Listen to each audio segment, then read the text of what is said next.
Hello again, everyone. Well, 2025 was certainly an eventful year for me when it came to writing. Let's get to the main thing straight out the gate.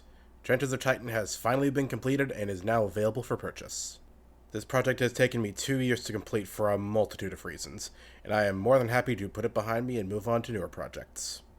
In addition to that, I entered into 3 more writing battle competitions: the Winter and Autumn Battles of 2025, as well as the Wonder Professionally Reviewed Battle. The Wonder Battle was nothing special, but the Winter and Autumn Battles were a whole different beast. I actually managed to earn an honorable mention from both battles. With the Autumn of 2024 mention, I've managed to achieve a hat trick in honorable mentions. If you want to read my new stories, Wrath of Time, Spear of Log, and Operation Bake Sale are available on my writing battle page. I would also like to make a correction on something that I said last time. I had submitted a story to one of Three Raven Publishing's open calls, Contested Landing Volume 2. At first, I was unconvinced that my story actually made it into the final product, but I was pleasantly surprised to find out that it was.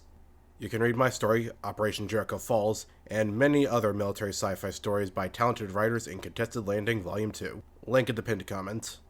Speaking of which, I also put in for Canon Publishing's High Caliber Writing Contest. While I have not heard back from them yet, I do have some hope. So, that wraps up the past. But what can you expect from me in the future? Naturally, I intend to continue entering into writing battle competitions. I also intend to enter into some more open calls for different publishing companies. As I mentioned in my last video, I am currently working on a full novelization of Avatar Arena. This is now my major project, which I will be working on more diligently going forward. In addition, I am also working on some videos for Avatar Arena, describing the characters, how the game works, and some other tidbits about the setting. I actually intend to be a good deal more active on my social medias, creating videos for both my Facebook and my YouTube channel. I have a few script ideas, some of which include ideas I've had in my head for many years now. The one video I intend to make is one that I am not looking forward to.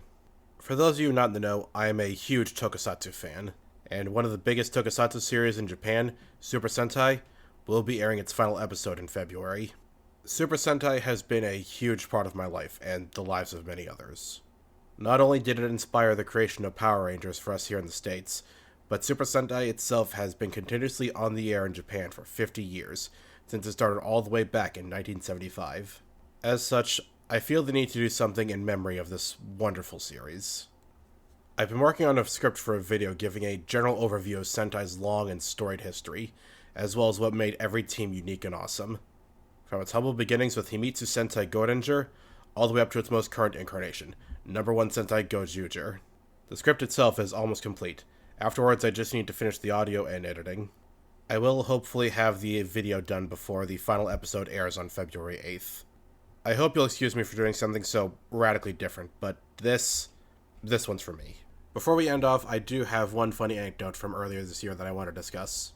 You want to hear the story of how I derailed another writer's panel at a convention? So, I go to this sci-fi convention every year in January called MarsCon. On Saturday, I attended the Get in the Robot panel hosted by H.P. Hollow, or Eddie Sky as she's also known. Chris Kennedy, Melissa Othoff, and Mark Wandry were also present. I apologize if I butchered any of those names. Now, I've never met Eddie, Mark, or Melissa before this, but I have met Chris. You might know him as one of the lead writers for the Four Horsemen series. Now, this was a very laid-back panel. It basically boiled down to 4 nerds talking about different mecha and fiction that they liked. It wasn't the most enlightening panel I'd ever attended, but I did appreciate the more laid-back feel. I also appreciated the fact that Melissa made reference to the armor suits from the Ember Wars series. I was absolutely thrilled to not be the only person in the room who knew what the Ember Wars series was. In fact, I might have gotten a bit too excited. But eventually, we got to the questions at the end of the panel.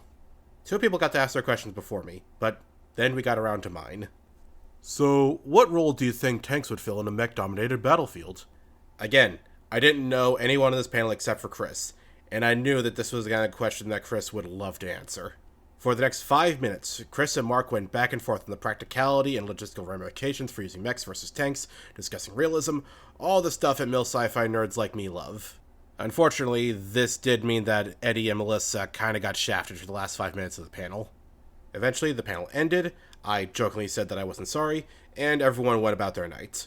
Ever since then, I felt a little bit guilty about my question dominating the last part of the panel. I felt bad that I probably now live forever in Eddie's mind as the tank guy.